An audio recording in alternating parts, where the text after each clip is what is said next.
자, 그럼 지금부터 주택 양도소득세 비과세를 보도록 하겠습니다. 자, 교재 몇 페이지 가셔야 되냐면은 282페이지 가셔야 됩니다.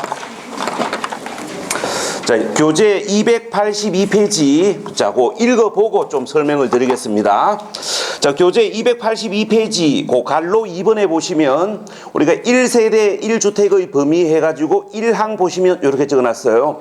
우리가 1세대 1주택이란 거주자 및 그 배우자가 그들과 동일한 주소 또는 거소에서 생계를 같이 하는 가족과 함께 구성하는 1세대가 양도일 현재 국내에 하나의 주택을 보유하고 있는 경우로서 해당 주택 보유기간이 2년 이상인 것을 말한다. 이렇게 돼 있고, 그 다음에 이제 2항에 보시면 취득 당시에 주택법에 따른 조정 대상 지역에 있는 1세대 1주택의 경우에는 보유기간이 2년 이상이고 그 보유기간 중 거주기간이 2년 이상인 것을 말한다. 이렇게 되어 있습니다.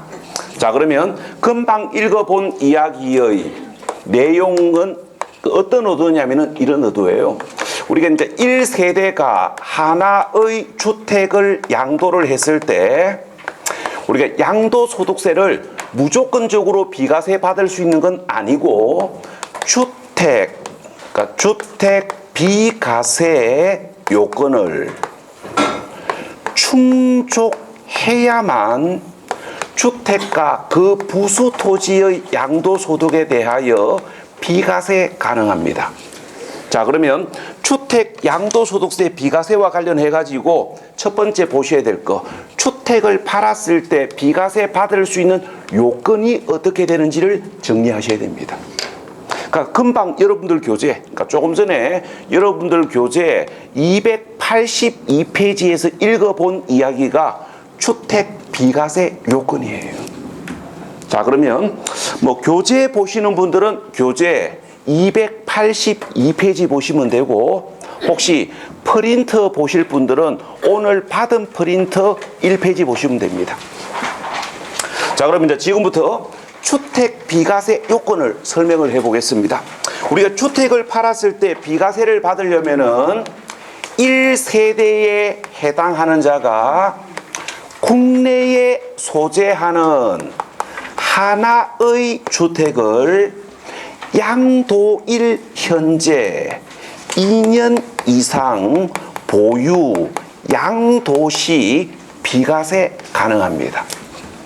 자, 그럼 지금부터 주택 비과세 요건과 관련해 가지고 기본적으로 세 가지를 잡으셔야 됩니다. 자, 첫 번째 잡으셔야 될 거, 주택을 팔았을 때 비과세를 받으려면은 주택은 몇 개이어야 됩니까? 주택은 하나이어야 됩니다. 자, 그런데 참고로 알고 계셔야 될 거, 어떤 주택이 하나여야 됩니까?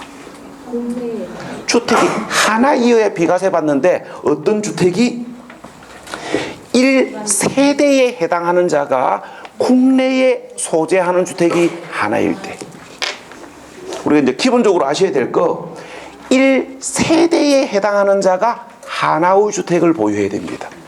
그러니까 무슨 이야기냐면은 갑이 있고 갑의 배우자가 있고 갑하고 함께 거주하는 자녀가 있을 때, 자, 갑도 주택을 보유하고 배우자도 주택을 보유를 하게 되면 1세대에 해당하는 자가 하나의 주택을 보유하고 있는 게 아니고 2개 이상 주택을 보유하고 있기 때문에 비과세 받을 수가 없습니다. 그러니까 1세대에 해당하는 자가 국내에 소재하는 주택이 하나여야 됩니다. 그 다음에 이제 두 번째 아셔야 될 거, 주택을 팔았을 때 비과세를 받으려면은 몇 년 이상, 2년 이상을 보유 양도하셔야 됩니다.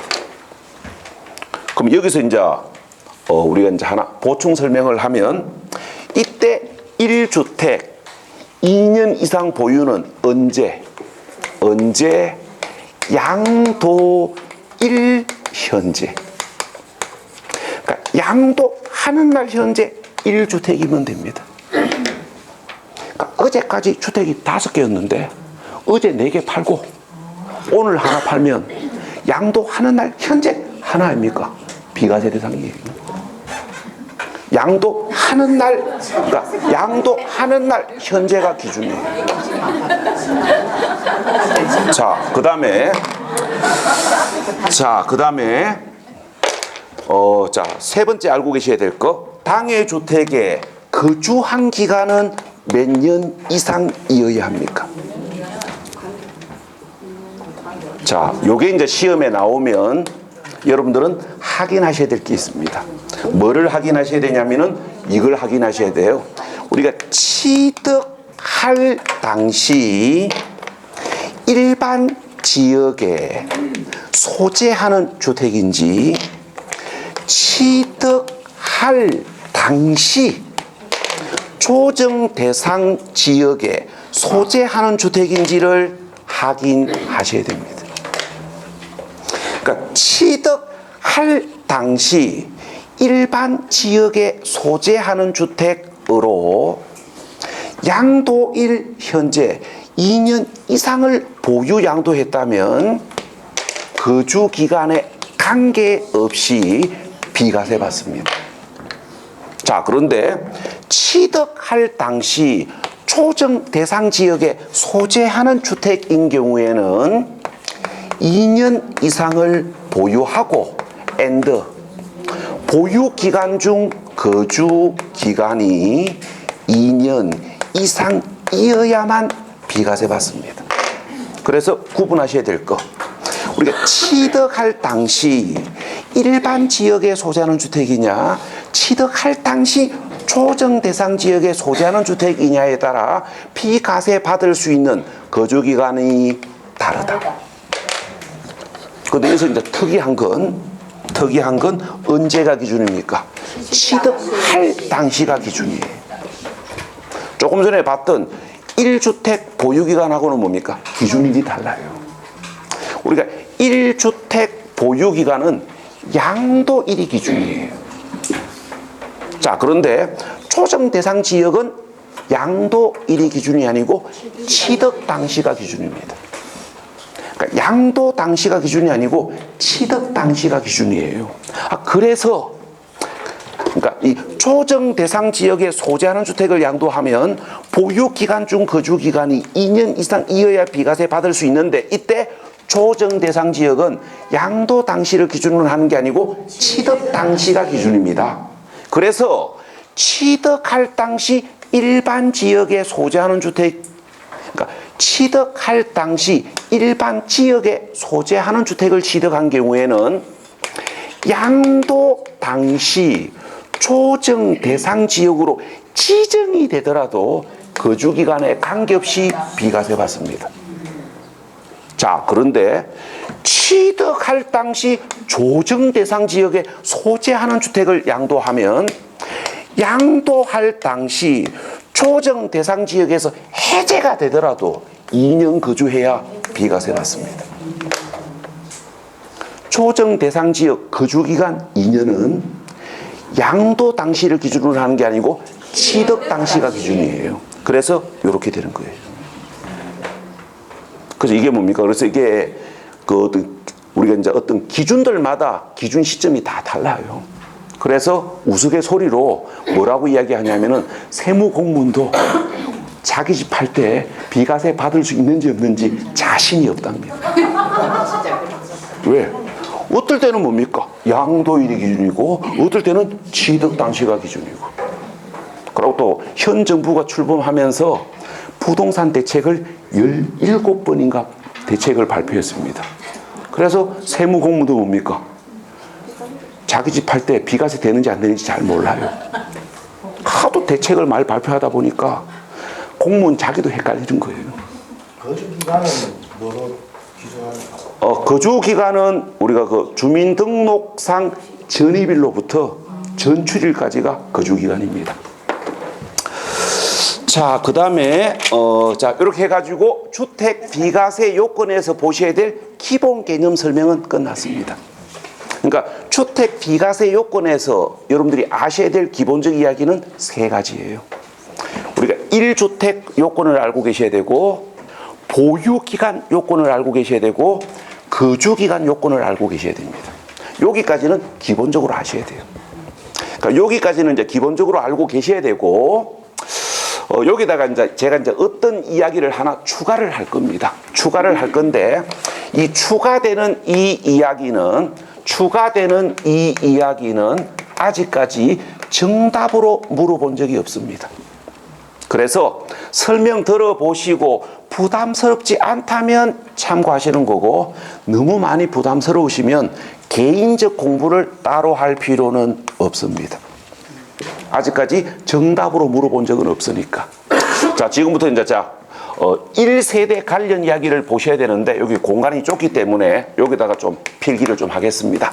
자, 조금 전에 뭐라고 배우셨냐면은 1세대에 해당하는 자가 하나의 주택을 보유해야 비과세 받을 수 있다 그랬어요.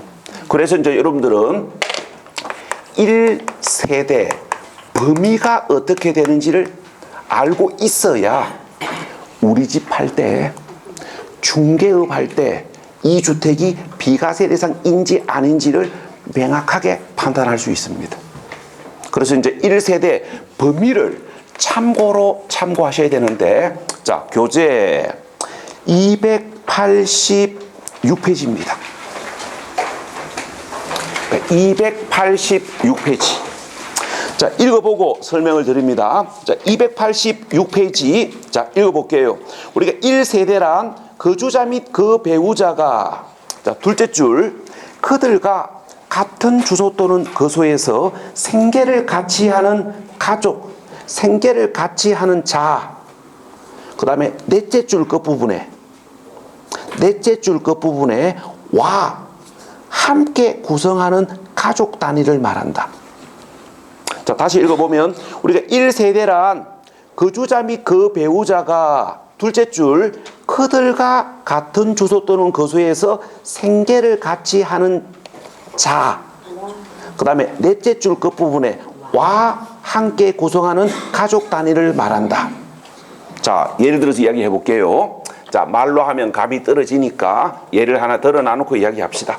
자, 값이 있고 값의 배우자가 있고 값의 직계 존속이 있고 배우자의 직계 존속이 있고 자녀가 있고, 그 다음에 값의 형제 자매가 있고 배우자의 형제 자매가 있을 때, 자, 이 사람들을 값하고 동일한 세대로 볼 거냐, 이 사람들을 값하고 각각 독립 세대로 볼 거냐, 이 말입니다. 자, 값하고 이 사람들이, 그러니까 값하고 이 사람들이 주소가 통일하면서 생계를 같이 하는 가족이면 이 사람들을 값하고 동일한 세대로 보셔야 되고, 값하고 이 사람들이 주소를 달리하거나 생계를 달리하면 각각 독립된 세대로 보셔야 됩니다. 그러니까 예를 들어서 이거예요. 값하고 값의 부모가, 값하고 값의 장인 장모가 주소가 같고 생계를 같이 하는 가족이면 값하고 값의 부모, 값하고 값의 장인 장모는 동일한 세대가 됩니다. 자, 그런데 주소를 달리하고 생계를 달리하면 각각 독립된 세대가 된다고 해요. 그 다음에 교재 286페이지 1세대의 거기 셋째 줄 갈로 안에, 거기 1세대의 셋째 줄 갈로 안에 치학, 질병의 요양, 근무상 또는 사업상 형편으로 본래의 주소지에서 일시적으로 퇴거를 한 자는 주소가 달라도 동일한 세대에 포함한다. 그 이야기예요. 자, 우리 집 아가 서울에 있는 S대에 이번에 정시로 합격했습니다. 그래서 기숙사를 알아보니까 티오가 없답니다. 그래서 학교 앞에 있는 원룸을 전세 계약을 했습니다. 그럼 이제 뭐 하셔야 됩니까? 공부했으면 공부한 티를 내야 되지. 민법 시간에 주택임대차 보호법 공부하셨잖아요. 그러면 공부했으면 활용을 해야 됩니다. 자, 일단 뭐 하셔야 됩니까? 전입신고하고 동사무소 쫓아가가지고 학증일자 받아야 됩니다. 그래야 민법쌤하고 대하를 제대로 나눈 거지. 전입신고도 안 하고 학증일자도 안 받으시면 공부한 보람도 못 찾고 올해 합격도 못 합니다. 우리가 전입신고하고 학증일자 받아야 최우선 변제, 우선 변제 받을 거 아닙니까? 우리가 둘 다 하면 우선 변제를 받는 거고 둘 중 하나만 하면 최우선 변제만 받겠지요. 뭐 그런 이야기들은 뭐 민법 시간에 뭐 자세히 배우시고. 자, 그럼 일단 자 그래서 이제 자녀를 이 원룸에다가 전입 신고를 했다 합시다. 그럼 이제 이 자녀는 뭐 한 거예요? 학교의 치약으로 나의 주소지에서 일시적으로 퇴거했잖아요. 그럼 이때는 뭡니까? 주소가 달라도 동일한 세대로 본다고요. 우리가 학교의 치약, 뭐 질병 요양, 근무상 사업상 형편으로 갑의 주소지에서 일시적으로 퇴거한 자는 주소가 달라도 동일한 세대로 봅니다. 여기까지가 1세대 범위에서 참고하실 이야기입니다. 그 다음에 또 뭐 한마디 보태면 우리가 부부는 주소가 달라도 주말 부부를 해도 동일한 세대로 봅니다. 점 찍기 전까지는. 님에다가 점 찍기 전까지는 주소가 달라도 동일 세대로 봐요. 자, 그 다음에 이제 뭘 보셔야 되냐면은, 그 다음에 1세대 요건을 보셔야 되는데, 요것도 정답으로 출제된 적은 없습니다. 그런데 여러분들 집 팔 때 이게 필요합니다. 자, 이렇게 이야기해 봅시다. 갑이 주택을 하나 보유하고 있고 자녀을이 주택을 하나 보유를 하고 있는데 갑하고 을은 주소가 동일하고 생계를 같이 한다고 합시다. 그러면 동일한 세대가 되고, 그럼 1세대에 해당하는 자가 2개 이상 주택을 보유하고 있기 때문에 A주택을 팔면 비과세를 받을 수가 없습니다. 자, 그런데 A주택 팔려고 보니까 가격이 3억이 올랐다 합시다. 초크로. 자, 그런데 이제 문제는 3억이 올랐으면 양도소득세가 1억 정도 나옵니다. 부동산 팔아서 3억 벌어본 적이 없어가지고 여러분들이 감이 없으신데 양도소득세가 1억 정도 나와요. 여러분들 뭐 한 몇천만 원 벌어봤는데 저도 아직 3억은 못 벌어봤습니다. 그러니까 제가 이제 뭐 3억을 벌어본 적은 없는데 계산기 두들려 보니까 한 1억 정도 나와요.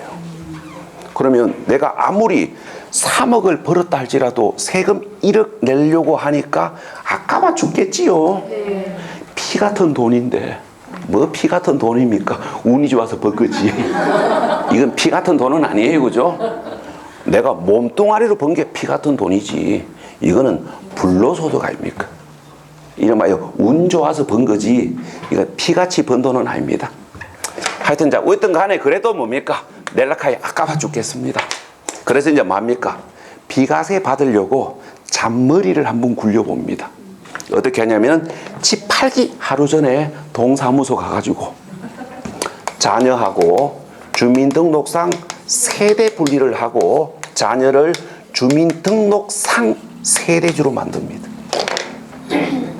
자, 그러면 이렇게 팔면 1주택이니까 비과세 받을 수 있느냐 이 말입니다.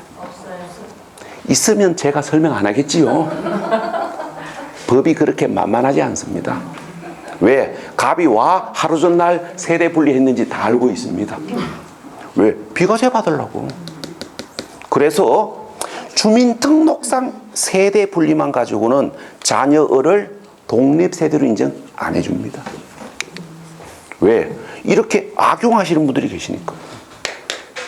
그러니까 주민등록상 세대 분리만 가지고는 독립세대로 인정해주지 않아요. 그래서 이제 지금부터 여러분들이 이제 이걸 하셔야 됩니다.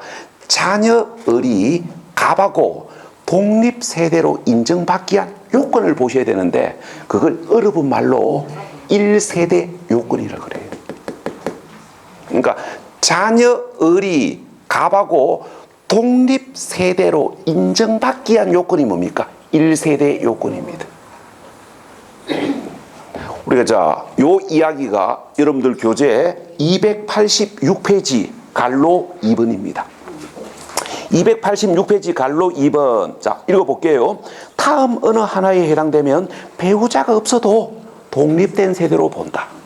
그럼 이걸 이제 역으로 이야기하면, 그러니까 금방 읽어본 이야기를 역으로 이야기하면,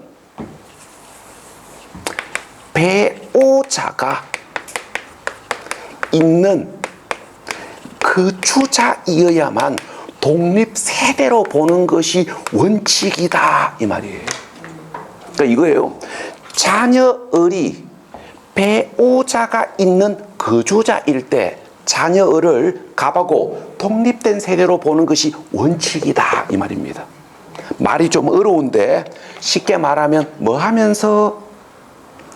혼인하면서, 결혼하면서 분가를 해야, 결혼하면서 분가를 해야 독립세대로 본다 이 말이에요. 그걸 괜히 소득세법에 어렵게 배우자가 있는 거주자일 때 독립세대로 본다 이렇게 돼 있어요. 그러니까 쉬운 말로 이야기하면 자녀을이 우리가 혼인을 하면서 분가를 했을 때 독립세대로 보는 것이 원칙이다 이 말입니다. 그러니까 우리가 옛말로 이야기하면 이거예요. 우리가 옛날 어른들이 뭐 해야 어른 구실을 한다 합니까? 뭐 해야 사람 구실을 한다 해요? 결혼해야. 결혼해야 사람 구실을 하는 걸로 봅니다. 그러니까 옛날에는 뭡니까? 결혼 안 하면 사람 구실도 못 하는 걸로 봤습니다. 옛날에 그랬습니다. 자, 그런데 이제 요즘에는 뭡니까? 세상이 바뀌었지요. 사람 구실을 하는데도 일부러 결혼 안 한 사람도 있고요. 그죠? 그 다음에 뭡니까? 결혼하고 싶어 죽겠는데 못 하는 사람도 있습니다.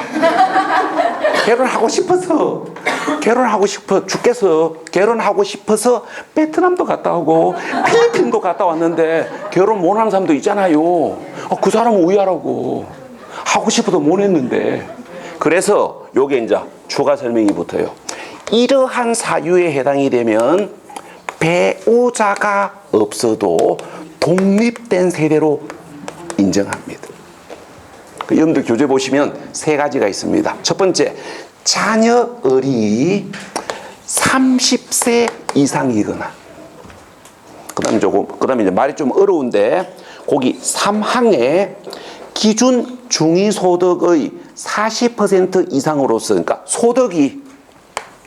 소득이 기준 중위소득의 40% 이상으로 우리가 당해 주택을 독립적으로 유지할 수 있는 경우,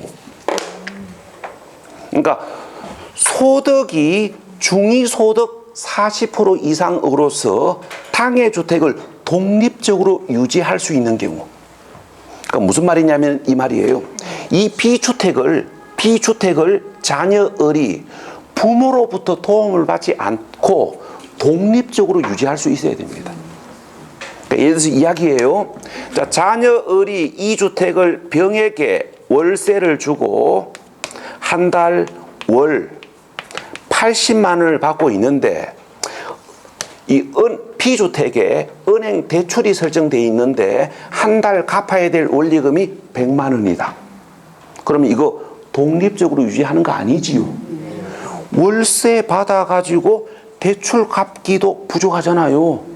한 달에 갚아야 될 대출 원리금이 100만 원이면 20만 원 부족하잖아요. 그럼 이 부족한 돈을 누가? 야가 어디 뭐 알바하러 가겠습니까? 부모가 대신 내주는 거지. 이건 뭡니까? 독립적으로 유지하는 게 아니에요. 결론적으로 이 대출금 누가 갖고 있는 겁니까? 아버지가 갖고 있는 거고 이 월세도 아버지가 가져가는 거예요. 명의만 자녀 명의로 된 거예요. 그래서 이때는 뭡니까? 독립세대로 인정 안 해줍니다. 그러니까 자녀을이 독립세대로 인정을 받으려면은 소득이 중위소득 40% 이상이면서 주택을 독립적으로 유지할 수 있어야 됩니다. 자, 그 다음에 세 번째, 배우자가 원래 있었는데 없어지는 경우가 있습니다. 아, 좋구로. 언제? 배우자가 사망했거나 이혼했거나. 그러니까 이러한 사유에 해당이 되면 배우자가 없어도 독립세대로 인정합니다. 그러니까 우리가 이거예요. 우리가 자녀을이 갑하고 독립된 세대로 인정을 받으려면은 세대 분리는 기본적으로 하셔야 됩니다.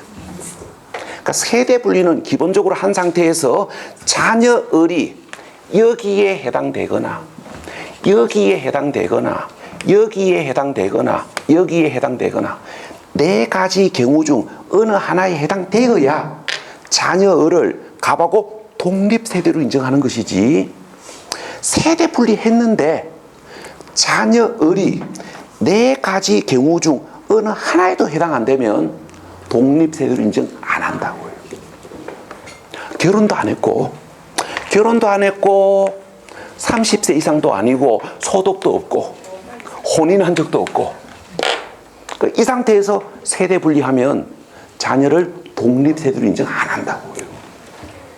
그래서 혹시 이런 케이스에 해당되시면 요 조건을 맞춰가지고 세대 분리하셔야 돼요. 그래야 1세대 1주택으로 비과세 받는 겁니다. 아마 요거 필요할 때가 있을 겁니다. 그러니까 부동산 투자하시는 분들은 요거 알고 있어야 돼요. 저는 요걸 잘 활용하고 있고 우리 큰아가 돈벌이 하고 있습니다. 그래서 아 명의로 집을 하나 사고 제 명의로 하나 사고 이래 합니다. 그래가지고 이제 왜냐면 그러니까 아 명의로 하나 사고 제 명의로 하나 사고 1년 지난 후에 아 명의로 하나 더 사고 제 명의로 하나 더 사요. 해가지고 2년마다 돌립니다. 그러면 계속 비과세 받아요. 잠시 후에 배우는데 새로운 주택을 취득한 날로부터 3년 안에 종전주택을 먼저 팔면 1주택으로 간주해서 비과세 받거든요. 그래가지고 제가 주택을 4개를 돌립니다. 세금 10원도 안 내고. 저 탈세 안 했습니다. 저는 절세를 한 거지 절대 탈세 아니에요. 저는 법을 이용했을 뿐이지 탈세는 안 했습니다. 저는 탈세한 적은 없어요. 법을 다 이용하는 거지. 하여튼 요거 1세대 범위, 1세대 요건이 우리 시험에서 아직 정답으로 물어본 적은 없어요. 그런데 여러분들이 우리가 이제 여러분들 집을 팔 때 이런 경우에 해당이 되면 이런 것들이 필요합니다. 그래서 요거 필요할 수 있기 때문에 이해되시면 참고로 알고 계시고, 그 다음에 이게 중개 실무에서 필요한 이야기예요. 그래서 아직까지 물어본 적은 없지만은 언젠가는 한번 물어볼 겁니다. 그 가능성이 적어서 그렇지. 그래서 이해되면 참고로 알고 계셔야 되는 거고, 이해가 안 되면 굳이 무리해서 보려고 할 필요는 없습니다. 이해가 안 되면 일단 앞에다가 물음표 하나 해놨다가 3월 달에 듣고 이해되면 그때 보시면 돼요.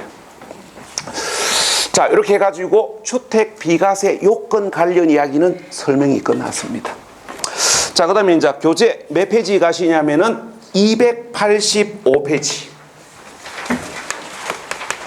자, 285페이지 가셔가지고 우리가 1세대가 하나의 주택을 보유 양도했음에도 불구하고 비과세 대상에서 제외되는 경우에 어떤 경우가 있는지를 보셔야 됩니다. 우리가 시험은 여기보다는 여기를 더 많이 물어봐요. 왜 그러냐면은 이것 때문에 그렇습니다. 우리가 부동산 투자에 요만큼만 관심이 있어도 요 정도는 알고 계십니다. 그러니까 아파트 투자에 조금이라도 관심을 가지고 계신 분들은 요 정도는 알고 있어요. 그래서 출제자들이 출제의 의미를 못 느낍니다. 답을 다 찾으니까. 근데 요 이야기는 부동산 투자 초짜들은 이걸 모르거든요. 그래서 이제 시험 문제에서는 여기에 답을 두는 것보다는 주로 여기에다가 답을 던집니다.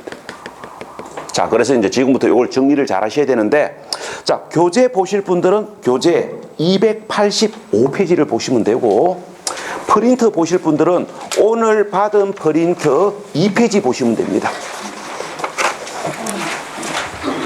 자, 그럼 지금부터 하나씩 설명을 드려볼게요. 자, 첫 번째 보셔야 될 이야기. 자, 미등기 주택을 양도한 경우입니다. 자, 일단 이것부터 생각을 해봅시다. 자, 주택을 취득한 자가 등기를 하지 않고 미등기 상태에서 보유하다가 팔았다. 자, 왜 등기를 안 했습니까? 왜 등기를 안 했냐면은 주택을 취득한 사실, 주택을 양도한 사실이 뽀롱이 안 나면 탈세하려고. 그러면 탈세 의도를 가진 자에게는 비과세 혜택을 줄 수는 없습니다. 왜? 조세 정의사회를 구현하기 위해서. 그래서 미등기 상태에서 주택을 양도하면 1주택 소유이더라도 비과세 받을 수 없습니다. 자, 그런데 이걸 누구하고 구분하셔야 되냐면은 건축법에 의한 건축 허가를 받지 아니하여 등기가 불가능한 1세대 1주택을 미등기 양도한 경우하고 구분하셔야 됩니다. 자, 지금부터 해석을 해봅시다. 자, 야, 왜 미등기 양도했습니까? 탈세하려고? 아니요. 야는 탈세 의도는 없습니다. 봐봐요. 등기를 할 수 없는 부득이한 사유에 의하여 부득이하게 어쩔 수 없이 미등기 양도한 것이지 탈세 의도는 없습니다. 그래서 미등기 주택이지만 비과세 가능하다라는 걸 구분하셔야 돼요. 그 다음에 고가주택입니다. 자, 일단 고가주택 개념부터 이야기하는데 양도소득세 고가주택과 부동산 임대소득 고가주택과 취득세 고급주택은 기준이 다릅니다. 그러니까 지금 이야기하는 건 양도소득세 고가주택 기준을 이야기하는 겁니다. 우리가 양도소득세 고가주택은 실제 양도가액이 9억을 초과하는 주택입니다. 자, 그러면 실제 양도가액이 9억을 초과하는 고가주택을 양도하면 1세대 1주택 소유이더라도 비과세 대상에서 제외됩니다. 자, 왜 비과세 대상에서 제외됩니까? 고가주택이니까 너무 쉽게 대답하셨습니다. 그거는 정확한 대답은 아니에요.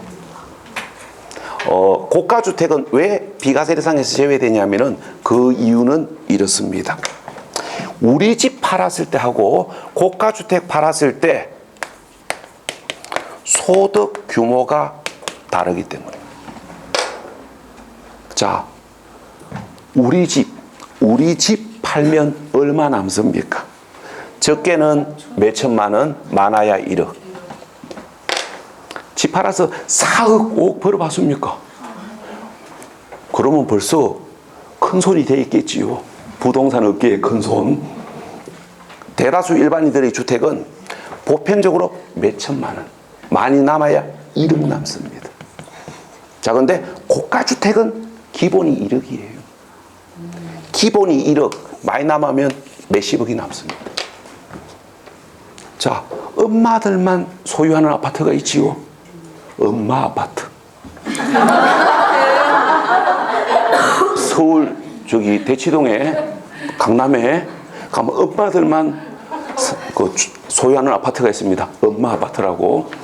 그 아파트 15년 전에 한 2억 4억 정도 했나요? 지금 17억입니다. 봐요. 얼마 남습니까?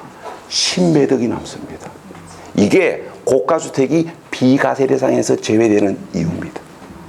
그러니까 일반 주택 양도시보다 월등히 많은 양도소득이 발생되었으니까 당신은 1주택이더라도 세금 좀 내라고요.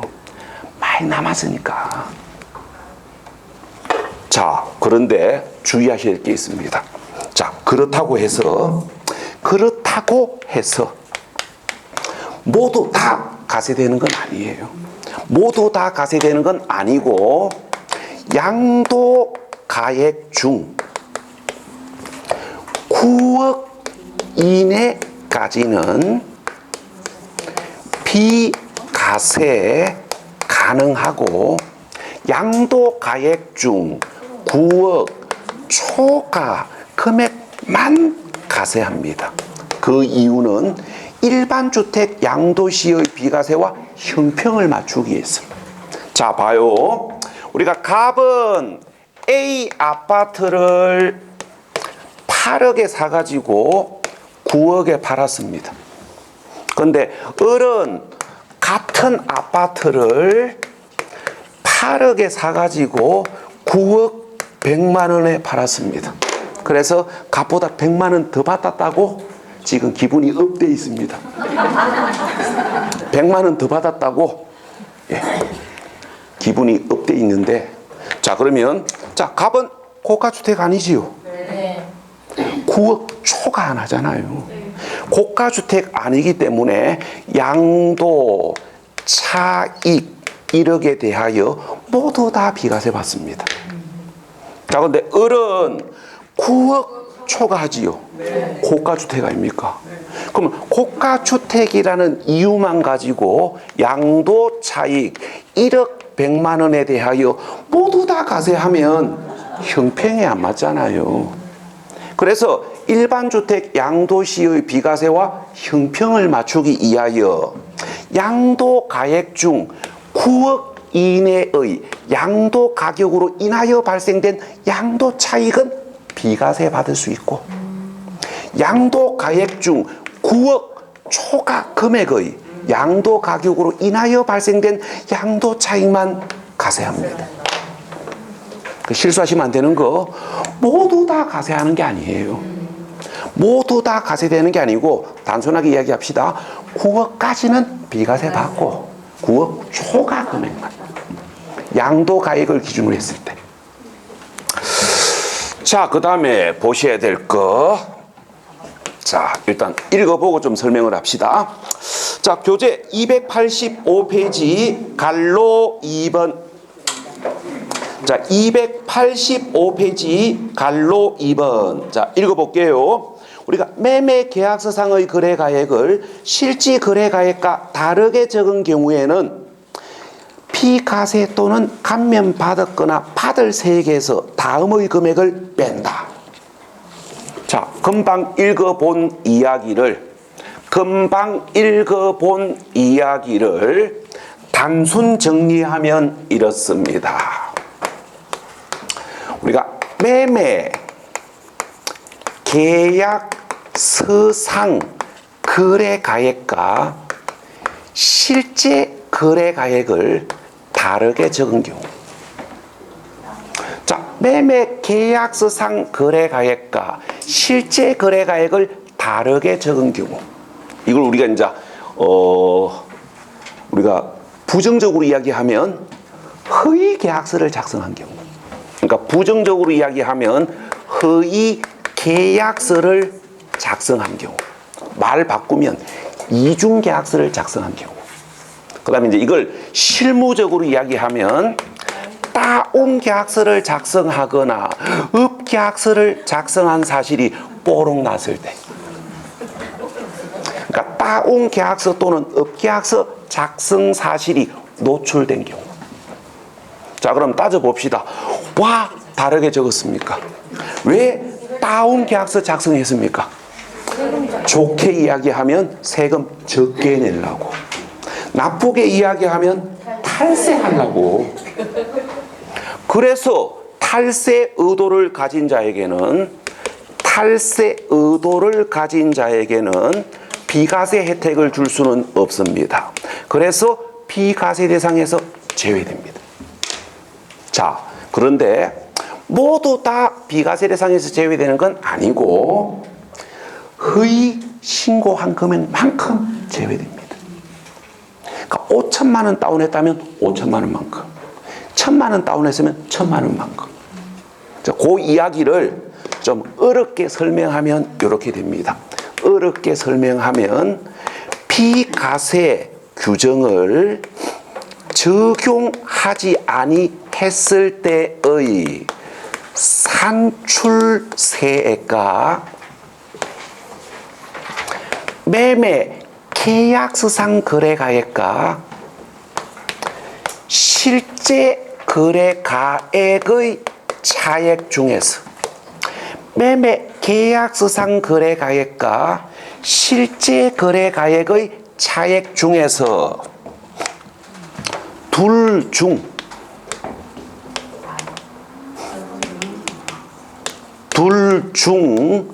적은 금액만큼을 비과세 가능한 금액에서 제외합니다. 자, 그러면 우리가 이야기를 하나 만들어서 설명을 해봅시다. 이야기를 하나 만들어서 설명을 해보면, 자, 이렇게 봐봐요. 우리가 1세대가 하나의 주택을 소유하고 있고, 우리가 등기한 상태에서 우리가 2년 이상을 보유하다가 팔았는데, 실제 양도가액은 6억이고 매매 계약서상 거래가액은 5억 5천이고, 그 다음에 이 주택을 양도한 사실에 대하여 비과세 규정을 적용하지 아니했을 때 우리가 정상적으로 부과될 수 있는 양도소득세가 7천만 원이라고 가정합시다. 이렇게 해놓고 지금부터 이제 이 부분을 설명해 볼게요. 자, 1세대가 하나의 주택을 등기된 상태에서 2년 이상을 보유 양도하면 주택 비과세 요건을 충족했기 때문에 매매 계약서상의 거래가액과 실제 거래가액을 동일하게 기재했다면, 매매 계약서를 정직하게 작성을 했다면 산출세액 7천만 원을 모두 다 비과세 받을 수 있습니다. 매매 계약서를 정직하게 작성했다면 산출세액 7천만 원을 모두 다 비과세 받을 수 있어요. 자, 그런데 다르게 적은 사실이 뽀롱이 나면, 1세대 1주택의 양도일지라도 비과세 대상에서 제외되는데, 모두 다 비과세 대상에서 제외되는 건 아니고 둘 중 적은 금액만큼을 비과세 가능한 금액에서 제외한다고요. 자, 그러면 가만히 있지 말고 둘 중 적은 금액이 얼마인지 판단하십시오. 둘 중 적은 금액 5천만 원을 비과세 가능한 금액에서 제외합니다. 그래서 이제 이 조건대로 설명을 하면, 우리가 다르게 적은 사실이 뽀롱이 나면 둘 중 적은 금액 5천만 원은 비과세 받을 수가 없고 나머지 금액 2천만 원만 비과세 해준다고. 그 결국 이야기예요. 매매 계약서를 정직하게 작성했으면 7천만 원 모두 다 비과세 받았을 낀데, 다르게 적은 사실이 뽀롱이 나면 둘 중 적은 금액 5천만 원은 비과세 받을 수 없고 나머지 금액 2천만 원만 비과세 해준다고요. 그래서 뭐 하라고요? 매매 계약서 정직하게 작성하라고. 착하게 살아라 이 말입니다. 자, 그다음에 하나 더 봅시다. 자, 그다음에 교재 285페이지 그 마지막 항목입니다. 285페이지 마지막 항목, 주택이 정착된 면적의 지역별 배율을 곱하여 산정한 면적을 초과하는 토지. 자, 금방 읽어본 이야기를 정리를 하면 이렇게 됩니다. 기준 면적 그러니까 기준 면적 초과 부분의 주택 부속 토지는 1세대 1주택 부속 토지이더라도 비과세 대상에서 제외됩니다. 자, 그래서 이제 지금부터 관련 개념으로 기준 면적을 참고하셔야 됩니다. 우리가 기준 면적을 참고하셔야 되는데, 우리가 도시 지역 안에 소재하는 경우에는 주택 정착 면적의 5배를 기준 면적으로 보고, 도시 지역 밖에 소재하면 주택 정착 면적의 10배를 기준 면적으로 보는데, 작년 12월 16일 날 12.16 부동산 대책을 발표하면서 요걸 개정하겠다고 발표를 했습니다. 자, 그런데 우리를 조금 혼란스럽게 만드는 거, 2019년 12월 17일에 법이 개정이 되었는데 2022년 1월 1일부터 시행이 됩니다. 그래서 여러분들은 개정된 법을 알고 계시면 안 됩니다. 개정된 법을 알고 계시면 안 되고, 개정되기 전의 법을 알고 계셔야 돼요. 왜냐하면은 시험 공고문에 시험 보는 날 현재 시행되는 법령에 의하여 답안을 작성하시오 이렇게 되어 있습니다. 여러분들은 2022년에 합격할 거 아니잖아요. 2020년에 합격해야 되지. 그래서 여러분들은 뭐 하셔야 됩니까? 2020년에 시행되는 법을 알고 계셔야 돼요. 요거는 그러니까 여러분들 교재에 보시면은 개정된 법을 잠깐만요. 여러분들 교재는 개정된 법을 적어놨습니다. 요 5배가 앞으로 법이 바뀌면 어떻게 바뀌냐면은 수도권은 3배, 수도권 아니면 5배 이렇게 바뀌어요. 바뀌는데 법은 작년에 개정되었는데 2022년부터 시행됩니다. 그래서 3배, 5배 이렇게 기억하시면 안 돼요. 3배, 5배 이렇게 기억하시면 죄송합니다. 2020년에 합격합니다. 2022년에 합격해요. 그래서 3배, 5배 이렇게 기억하시면 안 돼요. 그냥 5배 이렇게 기억하십시오. 2020년 10월 31일 현재는 그냥 5배예요. 22년부터 3배, 5배입니다. 그래서 요거는 법은 이미 개정되었는데 22년부터 시행되기 때문에 요 개정된 이야기는 무시하셔야 됩니다. 자, 그러면 예를 하나 들어서 이게 어떤 의미인지 예를 하나 들어놓고 쉬었다 합시다. 자, 갑이 보유하고 있는 1세대 1주택은 등기부상 부속 토지가 700평방제곱미터고, 자, 이 주택은 단층주택이고, 연 면적이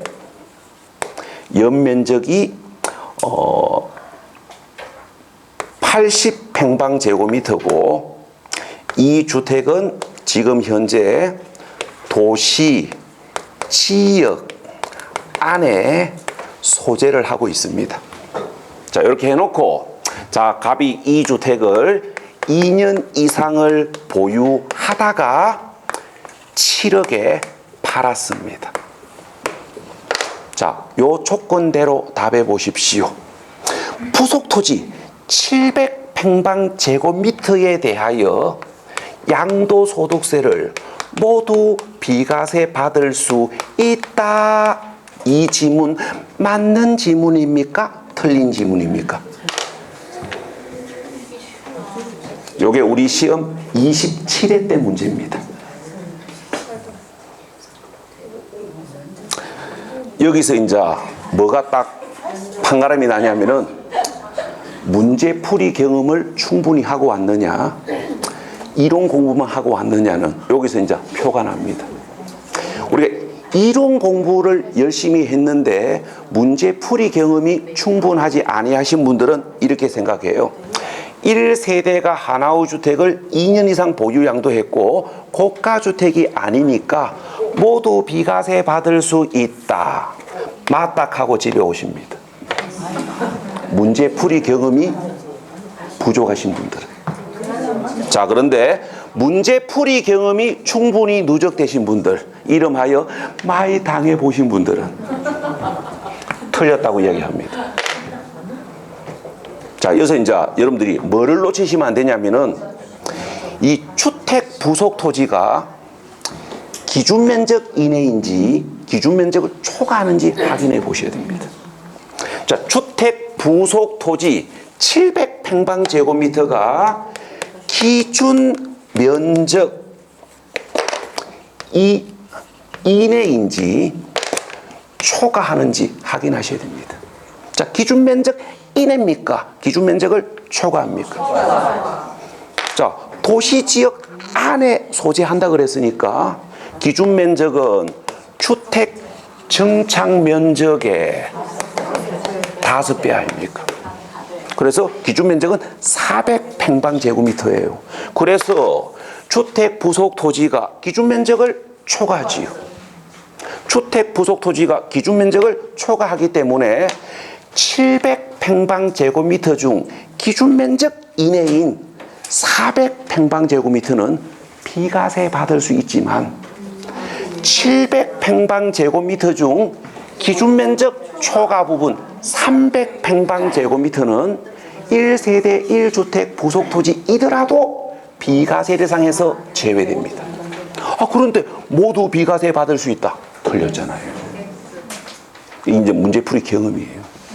그러니까 문제풀이 경험이 누적되신 분들은 이게 생각이 나는 거고, 문제풀이 경험이 없으신 분들은 순간적으로 생각을 안 하시는 거예요.